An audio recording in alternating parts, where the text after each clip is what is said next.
Miq, të nderuar ambasador, të dashur nxënës, dje në seancën historike të mbajtur në Knesset, në Parlamentin Izraelit, Kryeministri Edi Rama riktheu në vëmendjen e të gjithëve shembullin e jashtëzakonshëm të dritës shqiptare gjatë kapitullit më të errët të njerëzimit, Holokaustit. Arin po, hebrejt jo, ishte në vitin 1943 përgjigja e dhënë përballë ultimatumit Gjermanisë naziste nga populli dhe nga autoritetet shqiptare. Shqipëria ishte i vetmi vend në Europë që përfundoi luftën e dytë botërore me 15 herë më shumë hebrej nga sa e nisi.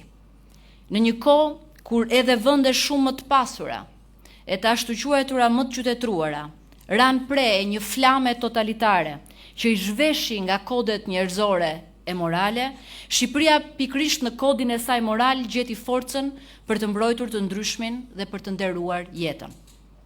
Ne jemi krenar për këtë majë morale që meriton të dëshmohet kudo.